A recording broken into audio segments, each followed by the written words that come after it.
தனித்து தான் போட்டி அப்படின்னு சொல்லிட்டாங்க. கூட்டணிலாம் தேவையில்லை, தனித்தே வந்தாங்க. நீங்கள் என்ன சொல்கிறது, எவனும் வரல அப்புறம் என்ன பண்ணுறது, தனி தான். எத்தனை சதவீதம்? 40% அசிங்கமாக பேசியிருக்காங்க அதிமுகக்காரங்க. எந்த வீட்டுக்கு நீ போன, எங்கே இருந்தாங்க உனக்கு 2,000 கோடி பேர் எங்கே இருக்கான்னு சொல்லு. முதல்ல எந்த வீட்டுக்கு நீ போன, எந்தெந்த வீட்டுக்கு கேவலப்படுத்திட்டாங்க. புஷி ஆனந்துக்கு இருக்கிற உரிமை கூட யாருக்கு இல்லை? எஸ்ஏசிக்கு இல்லை. புஷி ஆனந்து கூட டெய்லி விஜயை பார்த்துருவாப்புல, இல்லை ஃபோனில் பேசிடுவாப்புல. ஆனால் பெத்த தந்தை. அதனால் ஒரு புரட்சியாளன், ஒரு தலைவன் அப்படின்னா அந்த தலைவன் மட்டும்தான் ஃபேமஸ். தனியாக அவங்க மட்டும்தான் தெரியும். தனியாக தர்றவன் தான் தலைவன். இதுதான் விஜயோட பாலிசி. ஜானுக்கும் ஆதவுக்கும் சண்டை, ஆதவுக்கும் புஷிக்கும் சண்டை, புஷிக்கும் ஜானுக்கும் சண்டை, இதனால சண்டை அதனால சண்டைன்ட்டு சுதந்திரமா இது எப்பவுமே நடந்துட்டு தானே இருக்கு.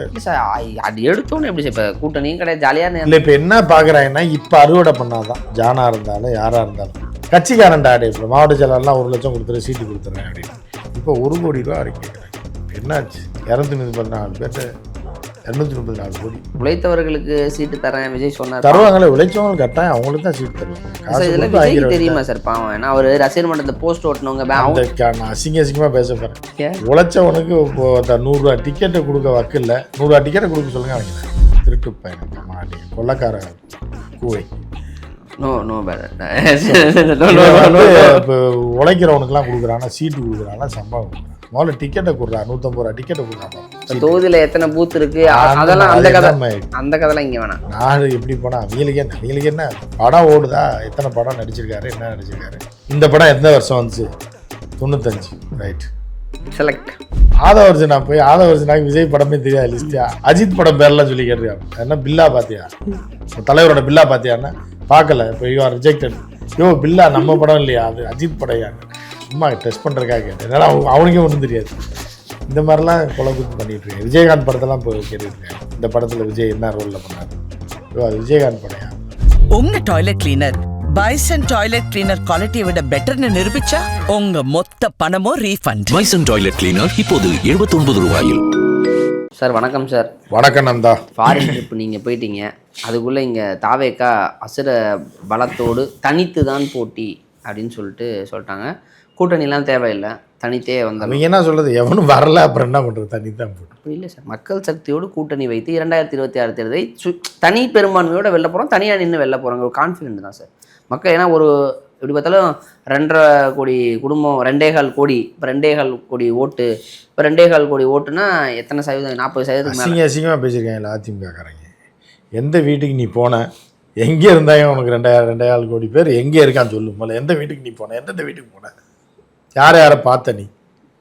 கேவலப்படுத்திட்டாங்க. அந்த ஐடிவிங்னா அதிமுக ஐடிவிங் அதாவது விஜய் சட்டை கிட்டலாம் கிழிச்சு ஓட விட்டாங்க தெருவில். அதனாலே ஷாக் ஆகி போயிருக்காங்க. புரியுதா அவங்க? நீங்கள் என்னை தொட்ட நீ கெட்ட அப்படின்னு. இந்த 2.25 கோடி ஓட்டு 2.25 கோடி ஓட்டு அதை தான் கேட்குறேன். எங்கே போய் பார்த்த, எந்த வீட்டில் பார்த்த நீ? வீட்டுக்கு ஒரு ஓட்டு. வீட்டுக்கு ஒரு ஓட்டுனா எங்கே இருக்குது வீடு? அந்த 2.25 கோடி வீடு எங்கே இருக்குது காட்டுவா அப்படின்றாங்க. அதில் ஒரு பிரச்சனை ஆயிடுச்சு. அதுக்கு அடுத்து என்ன பண்ணிட்டாங்கன்னா, பெத்த தந்தையே இல்லைன்னு துரத்தி விட்டாங்க. யார் சொல்கிறேன்? எஸ்எஸ்சியை. இப்போ அதான் ஒரு சேனலில் பேசிக்கும்போது சொன்னேன் நான். நீங்கள் மாபெரும் புரட்சியாளர்கள், மிகப்பெரிய தலைவர்கள், யாருக்காவது அப்பாவை பற்றி தெரியுமா? புரியுதா? யார் அப்பா? இப்போ ட்ரம்ப் அப்பா யார் சொல்லுங்க பாப்பா. தெரியாது. புத்தின் அப்பா யார்? சத்தியமாக தெரியாது. எவன்டா கேளுங்க. ஐஏஎஸ் முடித்தவங்க கூட தெரியாது. ஐஏஎஸ் ஐபிஎஸ் முடிச்சிருக்காங்கல்ல, இவங்களுக்கு கூட பரீட்சையில் கேள்வியாக கேட்டிருக்க மாட்டாங்க, பதிலும் சொல்லியிருக்க மாட்டாங்க. நம்ம தான் இதை ஓப்பன் பண்ணுறோம். இப்போ யாரா ஒரு 10 பேர் அப்பாவை சொல்லுங்க பாப்பா. மாசோ தூங்க யார் புரட்சியாளர் அப்பா? அப்பா தெரியாது. சேகுவாரா அப்பா சொல்லுங்க. யாருக்குமே தெரியாது. ஸோ அந்த இதை பார்த்துட்டு தான் விஜய் என்ன பண்ணுறாப்புல, நமக்கு அப்பா இருக்கக்கூடாது. அப்பா இருக்கலாம், ஒரு குழந்தை பிறக்கிறது அப்பா வச்சு தான் பிறக்கும். ஆனால் அந்த அப்பன் பேரை சொன்னால் தர்த்திரம் அப்படின்னா அது தூக்கி எறிஞ்சிடும். இப்படிதான் வரலாற்றில் தான் பேர் மட்டும் இருக்கணும், அப்பா பேர். அவங்க புரட்சியாளர்கள் பேர் மட்டும்தான் இருக்கும். அவங்க அப்பா பேர் யாருக்குமே தெரியாது, மகன் பேர் யாருக்குமே தெரியாது. நான் சேகுவாரோட பொண்ணை மீட் பண்ணேன். யார்? புரட்சியாளர் சேகுவாரா இருக்கார் கியூபாவில். அவரோட பொண்ணு இந்தியாவுக்கு வந்தாங்க முதல் முறையாக. நம்ம சென்னை சிபிஎம் கேரளாவுக்கு கூப்பிட்டு வந்திருந்தாங்க. அங்கே கூட்டத்தெல்லாம் பங்கேற்று விட்டு சென்னைக்கு முதல் முறையாக வந்தாங்க. அப்புறம் அப்பாயின்மெண்ட் வாங்கி அவங்கள போய் பார்த்தேன். ஏன்னா சேகுவாரா எவ்வளோ பெரிய புரட்சியாளர், அவருடைய மக. ஸோ இந்த மாதிரி அப்போ அவருடைய பொண்ணு யாருன்னு தெரியுது. சேகுவாரோட அப்பா யாருன்னா தெரியல. மாசத்துங்கோட அப்பா தெரியுமா? ஜோசப் ஸ்டாலின் இருக்காரு ரஷ்யாவில், அவர் அப்பா தெரியுமா உங்களுக்கு? அதை தான் விஜய் பண்ணுறாரு. அப்பனே இருக்கக்கூடாது, அப்பன் பேரும் தெரியக்கூடாது. அதனால் இன்சியல் போட்டிருக்காப்புல, எனக்கே சி விஜய்ன்னு போட்டிருக்காப்புல, எங்கேயா பார்த்துங்களா? இந்த லெட்டர் பேடில் வரும், அதான் சொல்கிறீங்களா? இல்லை, ஜோசப் விஜய்ன்னு இருக்கும், சி விஜய்ன்னு இருக்காது, இருக்கா இல்லையா? ஸோ இந்த மாதிரி என்னன்னா, தன் தந்தையை வந்து பிறவிக்காக மட்டுமே வைத்துக்கொண்டு இன்சியல் கூட பயன்படுத்துனதில்ல. எதுக்காகனா, ராமதாஸ் அன்புமணியெலாம் இவ்வளோ எம்பிபிஎஸ் படித்து வேஸ்ட்டு. ஆனால் விஜய் அதை விட 10 மடங்கு அறிவாளி. இன்றைக்கி தான் அந்த இன்சியல் சர்ச்சை வருது, யாருக்கு? அன்புமணிக்கும் ராமதாஸுக்கும். அப்போ ராமதாஸ் என்ன பண்ணாருன்னா, ஒரே ஒரு இதை விட்டு கொடுத்தே ஆக வேண்டிய ஒரு கட்டாயத்தில் என்ன பண்ணாருன்னா, இன்சியல் வேணால் போட்டுக்கேன்ட்டு, என் பேரை பயன்படுத்தக்கூடாது, இன்சியலுக்கு வேணால் ஆர் அன்புமணின்னு போட்டுக்கும் அப்படின்னு இப்போ தான் அவ்வளோ பெரிய தலைவரை முடிவு பண்ணுறாரு. ஆனால் விஜய் வந்து இதுக்கு முன்னாடி 10 வருஷத்துக்கு முன்னாடியே முடிவு பண்ணுறாரு. அப்பனே வேணாம், அப்பனும் கிடையாது, உன் இன்சியலே எனக்கு தேவையும் கிடையாது, நான் வந்து நானாக முன்னேறி நானாக வந்தது, பெற்றது மட்டும்தான் நீ, அதுக்கு வேணால் ஊர் சொல்லிக்கிறட்டும் அப்படின்னு சொல்லி வீட்டுக்கு வராத. புஷி ஆனந்துக்கு இருக்கிற உரிமை கூட யாருக்கு இல்லை? எஸ்ஏசிக்கு இல்லை. புஷி ஆனந்து கூட டெய்லி விஜயை பார்த்துருவாப்புல, இல்லை ஃபோனில் பேசிடுவாப்புல. ஆனால் பெத்த தந்தை, பெத்த மகன், விஜயோட பையன் யார் தெரியுமா உங்களுக்கு? தெரியா? சேஷன் சஞ்சய் அது வந்து படத்தில் டைரக்டராக இருக்கிறதுனால, இதே அந்த பையன் படிக்கிற வரைக்கும் பேர் தெரியும். பொண்ணு பேர் சொல்லுங்க பாப்பா, தெரியாது, கூகுளில் பார்த்தா சொல்லுவீங்க. ஆமாம் சார். அதனால் ஒரு புரட்சியாளன், ஒரு தலைவன் அப்படின்னா அந்த தலைவன் மட்டும்தான் ஃபேமஸ். தனியாக அவங்க மட்டும்தான் தெரியணும், தனியாக தரவன் தான் தலைவன். இதுதான் வந்து விஜயோட பாலிசி. நீங்கள் வந்து அவங்க அப்பா கூட்டணிக்கு பேசுகிறாரு வைக்கிறாருன்னு அவர் பேசுகிறாரு சார். விஜய் தான் எல்லாரும் மக்கள் நம்ம, அதுக்காக அவர் என்ன மருந்து குடிச்சா சாக முடியும்? என்ன பேசுகிறீங்க? காங்கிரஸ் வரணும், அவர் வந்து காங்கிரஸ் வரணுன்றது அது வந்து திருச்சி பாலிச்சாமி, கும்பகோணம் கோவிந்தசாமி இவங்களோட சேர்ந்து பேசுகிறது. அது அவங்களா வயசான நாட்கள்லாம் எங்கேயா வண்டியில் எங்கேயா போகிற வெளில பார்த்தேன்னா ஆலமரத்தில் உட்காந்துருந்தாங்கன்னா கொஞ்சம் நேரம் ஆற்றிட்டு போகிறது. அந்த மாதிரி இவருக்கு காங்கிரஸும் தெரியாது, யாருக்கு இவர் போய் என்னத்தை கூட்டணி பேசி இதை விஜய் கேட்கணும்ல. விஜய் வீட்டுக்குள்ளேயே விட மாட்டாப்லையே. யாரை சார்? எஸ்எஸ்சி. அப்புறம் என்ன வீட்டில் இருக்காரு, வீட்டுக்குள்ளேயே விட மாட்டார், சேர்க்க மாட்டார். விஜய்க்கு கூட்டணியே பேசுறாரு. எங்கே பேசுறாரு? பேசுறாருல, காங்கிரஸ் வாங்க பவர். அவர் பேசுறான்றது விஜய்க்கு தெரியுமா?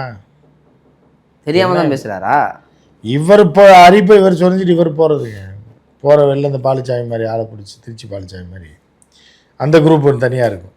பொழுது போகாமல் இதை சேர்த்து விட்றேன், கோர்த்து விட்றேன் அப்படின்னு சொல்லி கொண்டு போய் அசாமில் கொண்டு விற்க போகிறாங்க. சந்திரசேகரன் காங்கிரஸில் கூட்டணி அசாம் சிஎம்கிட்ட பேசுவோம்னு சொல்லி கூப்பிட்டு போயிருந்தேன். அது கொஞ்சம் பார்த்துருக்கணும். கல்லுடைக்கி விட்டுற போகிறாங்க ராஜஸ்தானில் கொண்டு போய், வாங்க அங்கே காங்கிரஸ் ஆட்சி நடக்குது, வாங்க கூட்டணி பேசலான்னு. அந்த மாதிரி நிலைமையில தான் அது இருக்குது.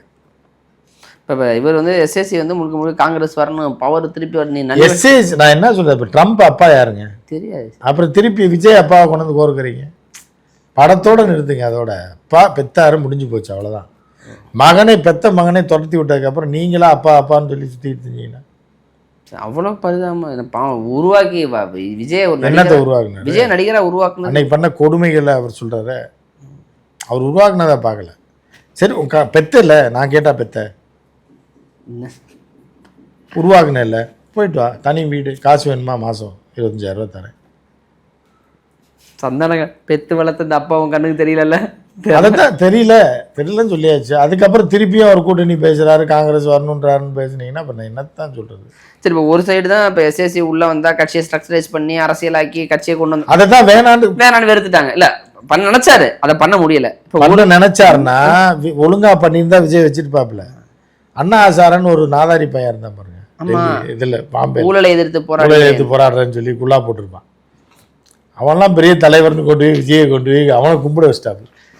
தான் பார்த்தா இவன் ஒரு அந்நிய நாட்டோட கைகூலி, என்ன அனாமத்தா ஒரு குடிசையில படுத்திருந்தவன் கைகூலியுடன் கைகோர்க்க வைக்கிறாயா நீ அப்படின்னு சொல்லி அதில் ஏமாந்தாப்புல.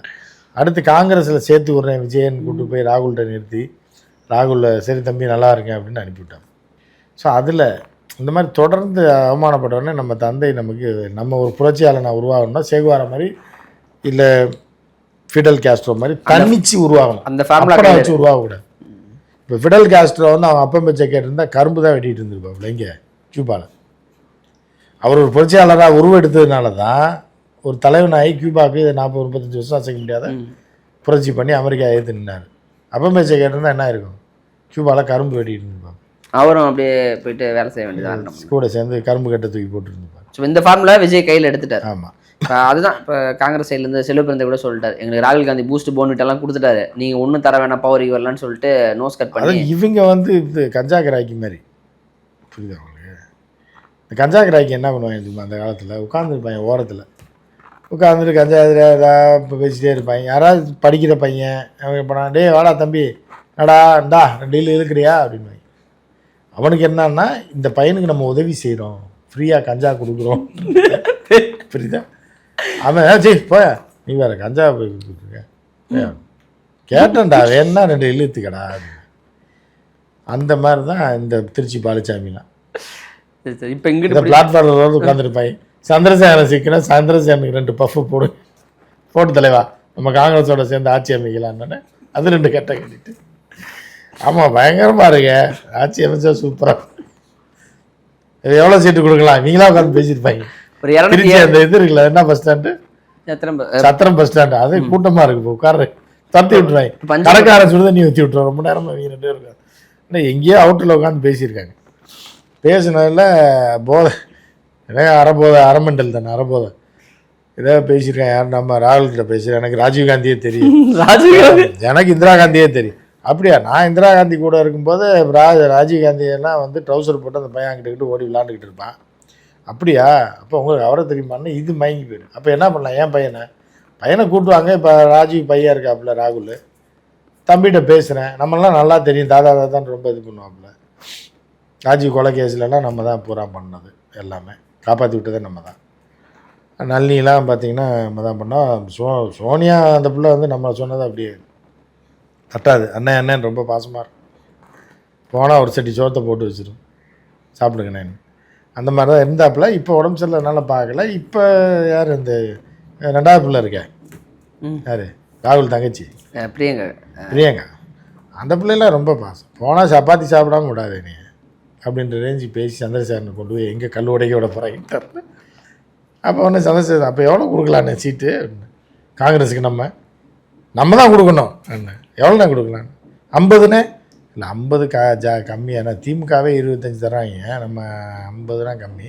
100 வேணாண்ணே, ஒரு 75 கொடுக்குமாண்ணே. சரி 75 கொடுப்போம், ஆட்சி அமைச்சிடலாம் இப்படின்னு 2 பேரும் பேசினதை இதெல்லாம் டிவியில் எடுத்து போட்டு விட்டுருவாங்க.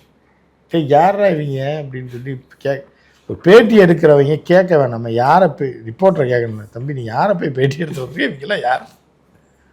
கூட்டணின்றாங்க, 75 சீட்டுன்றாங்க, 100 சீட்டுன்னு பரப்பி விட்றாங்க. யார்? ஹூ இஸ் திஸ் அப்படின்னு கேட்கணும்ல. எவன் கொடுத்தாலுமா பேட்டியை போட்டுறது? எனக்கு அவரை தெரியும், எனக்கு தெரியும், அவரை தெரியும், காந்தியை தெரியும், காமராஜர் கூட இருந்தேன், அவர் வண்டியில் ஒன்றுக்கு இருக்கும்போது நான் தான் கூட இருந்து பார்த்தேன். இப்படின்னு ஒரு குரூப் சுற்றிக்கிட்டு இருக்கு. புரியுதாங்க? இப்போ காங்கிரஸ் வந்து திமுக பிரியுது, 100 சீட்டு அங்கே போகுது, தாவேக்கா ஆட்சி அதிகாரம். அதனால் இவங்க வந்து கஞ்சா போதையில் பேசுகிற மாதிரி கணக்கு தான் இது. இங்கே மரத்தடியில் உட்காந்துட்டு கிராமத்துலலாம் பார்த்துருக்கீங்களா? அந்த காலத்தில் அந்த நீங்கள் பார்த்துருக்க மாட்டீங்க. அந்த காலத்தில் உட்காந்துருப்பாங்க, காலங்காத்தால் கஞ்சியை குடிச்சுக்கிட்டு வந்துடுவாங்க. ஒரு 65-70 வயசில் மந்தன்னு ஒன்று இருக்கும். அங்கே வந்து ஒரு இது இருக்கும், ஒரு அரச மரம் ஆலமரம் அது இருக்குது, பெருசாக இருக்கும். அங்கே ஒரு மேடை மாதிரி கட்டி வச்சுருப்பாங்க. சினிமாலாம் பஞ்சாயத்து மேடை புரியுது. இங்கே வந்து சுற்றிலும் உட்காந்துருவாங்க வயசான ஆலமரத்தை சுற்றி அப்படியே சாப்பிட்டையா நான் வந்தையா அப்படின்னு உட்காந்து பேசிகிட்டே இருப்பாங்க. அப்புறம் இவங்களுக்கு டெல்லி எங்கே இருக்குன்னு தெரியாது, கடலே பார்த்துருக்க மாட்டாங்க, சென்னை தெரியாது. என்னையா இந்திரா காந்தி என்னையா அந்த பொம்பளை ஜெயிச்சிருமாயா? அதெல்லாம் ஜெயிக்காதையா, அது எங்கேயா ஜெயிக்க? அது கூடயே இருக்க நம்ம ஃப்ரெண்ட் ஒருத்தர் சொன்னாப்புல வந்தாயா ஒருத்தன் அப்படின்னு இப்படியே பேசிட்டே இருப்பாங்க. மத்தியானம் ஆனால் அங்கே உள்ள ஆத்தா உட்காந்துருக்கும். 1:30 மணிக்கு தப்பி தவறி போயிட்டாருன்னு வைங்க, முன்னாடி சாப்பாடு சாப்பிட்றதுக்கு விளக்க மாத்தோட நிற்கும். ஒரு வேலை மயிருக்கும் போகிறது இல்லை போகிறது இல்லை, இங்கே சோத்தை திங்க வந்துட்டா எடு அந்த விளக்க மாத்த அப்படின்னோடனே தெரிஞ்சு ஓடி வந்துடு. அப்போ இன்னும் சோறு ஆகலையான்னு வந்துட்ட பெரிய ராசாமாங்க. 1:30 மணிக்கு உனக்கு அப்படியே வட்டி சோறை சுட போட்டு போயிரு விளக்கமாக தட்டி வாங்க வந்துடுவாங்க. திருப்பி வந்து இங்கே 2 மணி வரைக்கும் பேசிட்டு இந்த குரூப் மாதிரி தான் நீங்கள் இருக்கீங்க. இன்னும் அந்த குரூப்பில் பாதி பேர் உயிரோடு இருக்காங்க. புரியுது உங்களுக்கு? அவர்கள் செய்கிற அட்டகாசம் தான் தமிழ்நாட்டில் கூட்டணியை மாற்றுறது வைக்கிறது. இவரோட போகணும், அவர் இவரோட போகணும். காமராஜர் ஆட்சி, காந்தி ஆட்சி, நேரு ஆட்சி, மாசோத்துங்க ஆட்சி எப்படின்னு சொல்லி பேசிக்கிட்டு அப்படியே போகும். இனிமேல் உள்துறை அமைச்சர் அமித்ஷாவாலே முடியாத பண்ணுறாங்கன்னா பெரிய விஷயம் தான். ஏன்னா அவராலே முடியலங்கும் போது இவங்க பண்ணுறாங்கன்னா பெரிய விஷயம் தான் சார். இப்போ இந்த சைடு இப்போ கட்சிக்குள்ளேயுமே பல பஞ்சாயத்து போயிட்டுருக்கு. தாவேக்கால ஜானுக்கும் ஆதவுக்கும் சண்டை, ஆதவுக்கும் புஷிக்கும் சண்டை, புஷிக்கும் ஜானுக்கும் சண்டை, இதனால சண்டை அதனால சண்டைன்ட்டு சுதந்திரமாக இது எப்பவுமே நடந்துட்டு தானே இருக்கு. இல்லை சார், அது எடுத்தோன்னு எப்படி சார் இப்போ கூட்டணியும் கிடையாது, ஜாலியாக இல்லை. இப்போ என்ன பார்க்குறாங்கன்னா, இப்போ அறுவடை பண்ணாதான் ஜானாக இருந்தாலும் யாராக இருந்தாலும் அறுவடையா. அதாவது ஆதவு மட்டும்தான் சில்லற காசு வாங்கி பிழைக்காதாள், மொத்தமாக ஒரே ஆள் ஆட்டையை போடுற மாதிரி. புரியுதா அவங்களுக்கு? சில பேர் என்ன பண்ணாங்கன்னா ஒருத்தண்டே 10 லட்ச ரூபா கடன் வாங்கிடுவாங்க. ஃபோன் ஆஃப் பண்ணிட்டு ஓடி போயிடும். அவனால் இவனை பிடிக்க முடியாது. 10 பேர்கிட்ட கடை வாங்கினான்னா எவனோ ஒருத்தன் ஏதோ ஒரு பஸ் ஸ்டாண்டில் பார்த்து பிடிச்சிவான். இப்படி ஸ்டைலில் சில பேர் வந்து கொஞ்சம் ஒவ்வொரு லட்சமாக 10 பேர்கிட்ட வாங்கிடுவாங்க. 100 ரூபா கேட்டு வாங்குறதுக்கு 10 ரூபாயாயிரம். ஆமாம். இன்னொரு வந்து ஒரே இதாக அடிச்சிடும். இதில் இவங்க வந்து எப்படின்னா, ஆதவு வந்து எப்படின்னா ஒரே ஆள் ஆட்டையை போடுறாரு. மாமனார் ஆட்டையை போட்டு போதும், அதை வச்சு செலவு பண்ணி மண்டைய காய். இவங்கெல்லாம் எப்படின்னா 1 லட்சமாக ஆட்டையை போடுறதுக்கும்போது கட்சிக்காரன்ட்ட ஆட்டையை போடுறோம். மாவட்ட செயலாளர்லாம் 1 லட்சம் கொடுத்துறேன், சீட்டு கொடுத்துட்றேன் அப்படின்னு. இப்போ 1 கோடி ரூபா வரைக்கும் கேட்குறாங்க. என்னாச்சு? 234 பேர்ட்ட 234 கோடி கேட்குறாங்க. அவன்கிட்ட வேணும். அவன் தாலி அடைய வச்சா 10,000 கூட தரான். மாவட்ட செயலாளர் கோடியா அடிக்கணும்னு பிளான் போட்டிருக்காங்க. யார் சார்? அதில் சண்டை. அது வேணாம், நான் பேர இல்லை சார், அது அவங்களுக்குள்ள சண்டை. அப்போ நான் ஆள் தேர்வு பண்ணுறதுனா நீயே எல்லாத்தையும் தேர்வு பண்ணேன்னா அப்போ நான் என்ன அதுக்கு அதுக்கு இருக்கேன். ஆனந்தமாக இருக்கவரா? ஆமாம், ஆனந்தமாக இருக்கிறவர் இந்த எலெக்ஷனோட செட்டில் ஆகிறாரு. விஜய் அதை தான் விரும்புகிறாரு. நம்ம கூட இருந்துட்டாப்புல. நம்ம தோத்து மண்ணை கவுனா கூட ஏதோ செட்டில் ஆகி அவரும் இவரும் சேர்ந்து அவர் கூட பேசி இவர்கிட்ட இருந்து எவ்வளோ வாங்கலாம். இவங்க பூரா சண்டை போடுறாங்க. நமக்கு ஒன்றுமே இல்லையே. உழைத்தவர்களுக்கு சீட்டு தரேன் விஜய் சொன்னார். தருவாங்களே, உழைச்சவங்களுக்கு கட்டாயம் அவங்களுக்கு தான் சீட்டு தருவாங்க. இதெல்லாம் விஜய்க்கு தெரியுமா சார்? பாவம். ஏன்னா அவர் ரசிகர் மன்றத்தில் போஸ்ட் ஓட்டினவங்க நான் அசிங்கமாக பேச போகிறேன். உழைச்சவனுக்கு இப்போ 100 ரூபா டிக்கெட்டை கொடுக்க வக்கில்ல. 100 ரூபா டிக்கெட்டை கொடுக்க சொல்லுங்க அவங்கள. படத்துக்கு டிக்கெட்டை உழைச்சிருக்கான், இவ்வளோ நாள் இருக்கான், 40 வருஷமாக ரசிகராக இருக்கான், அவனுக்கு மட்டும் செலக்ட் பண்ணி ஒரு நாள் ஷோ ஃபுல்லாக ஃப்ரீ. ஒரு ரசிகர் மன்றம் ஷோலாம் ஃப்ரீ. 150 ரூபா கொடுக்க சொல்லுங்கள். திருட்டு பையனுக்கு கம்மாடி கொள்ளக்கார கூவை. No no bad. இப்போ உழைக்கிறவனுக்குலாம் கொடுக்குறான்னா, சீட்டு கொடுக்குறான்னா, சம்பளம் கொடுக்குறான். முதல்ல டிக்கெட்டை கொடுறா, 150 ரூபா டிக்கெட்டை கொடுறா பார்ப்போம் அப்படின்ற மாதிரி தான். இதையும் நான் சொல்கிறேன், கோவப்படுறேன்னு நினைக்காதீங்க. பொதுமக்கள் சொல்கிறேன், கூட எதிர்கட்சிக்காரங்க சொல்கிறேன். அதனால் இப்போ முதல்ல 150 ரூபா டிக்கெட்டை ஓசியில் கொடுக்க சொல்ல, அப்புறம் மீதியை பார்ப்போம். இப்போ எல்லா தொகுதியிலையும் நிற்க போகிறவங்கள்ட்டலாம் யார் நிற்கணுங்கிறத நோட்டு தான் முடிவு பண்ண போகுது. சீட்டு யாருக்கு வேணும், அதில் சீனியராகவும் இருக்கணும், நிறையவும் இருக்கணுமா இருக்கணும். 35 வருஷமாக ஒரு 10 படம் பேர் சொல்லணும். படம் பேர் 10 படம் 10 பாட்டு டக்கு டக்குன்னு கேட்பாங்க. இந்த பாட்டு எந்த படம், அந்த பாட்டு எந்த படம், இந்த இதில் ஹீரோயின் யார், இதில் யாரோட டான்ஸ் ஆடினார், அதில் குவிஸில் பாஸ் பண்ணிடணும். 1 கோடி ரூபா கொடுத்துடணும். தொகுதியில் எத்தனை பூத் இருக்கு அதெல்லாம் அந்த கதைலாம் இங்கே வேணாம். நாடு எப்படி போனால் அவங்களுக்கு என்ன படம் ஓடுதா, எத்தனை படம் நடிச்சிருக்காரு, என்ன நடிச்சிருக்காரு, இந்த படம் எந்த வருஷம் வந்துச்சு, 95 ரைட், செலக்ட் யுவர் செலக்டட். பூத்து ஓட்டு வார்டு அதெல்லாம் இதெல்லாம் இதுக்கு டேரெக்டாக எலெக்ஷன். நீ யாருமா, உனக்கு எப்படிம்மா விஜய் என்னம்மா பண்ணணும், உனக்கு என்ன பண்ண? இல்லை எனக்கு ஒன்றுமே பண்ண வேணாம், அவரை பார்த்தா போதும், வேறு எதுவும் உனக்கு உதவி எதுவும் அதெல்லாம் ஒன்றும் வேண்டாம், யுவர் செலக்டட். இப்போ வருகிற தேர்தல் பயங்கர செலெக்ஷன் இப்போ பயங்கரமாக போயிட்டு ஜெகஜோதியாக இருக்க போகுது. அதான் சொல்கிறீங்க. நியூஸ் பார்ப்போம் சார். தாவேக்காக்குள்ள இல்லை. இப்போ அந்த இவன் ஆதவர்ஜனா போய் ஆதவர்ஜனாக்கு விஜய் படமே தெரியாது லிஸ்டியா, அஜித் படம் பேரெல்லாம் சொல்லி கேட்டிருக்கா, இந்த படம் பார்த்தியா அப்படின்னு. என்ன பில்லா பார்த்தியா, தலைவரோட பில்லா பார்த்தியான்னா பார்க்கல, இப்போ யூ ஆர் ரிஜெக்டட். பில்லா நம்ம படம் இல்லையா, அது அஜித் படம் யான்னு சும்மா டெஸ்ட் பண்ணுறதுக்காக கேட்டேன். என்னால் அவனுக்கே ஒன்றும் தெரியாது. இந்த மாதிரிலாம் கொலை குத்து பண்ணிகிட்டு இருக்கேன். விஜயகாந்த் படத்தெல்லாம் இப்போ கேட்டுக்கிட்டு இருக்காங்க, இந்த படத்தில் விஜய் என்ன ரோலில் பண்ணார், அது விஜயகாந்த் படம் யாருன்னு. சரி, இப்படி போயிட்டுருக்காங்க என் கதை. நீங்கள் ஒரு கோமாளி கூட்டம். எனவே சார், அந்த தேர்தல் தாவேக்கா அடுத்தடுத்து பஞ்சாயத்துகள் அடுத்தடுத்து வருது. நம்ம அடுத்த வீடியோவில் தொடர்ந்து பேசுவோம் சார். நேரம் கொடுத்ததுக்கு நன்றி சார்.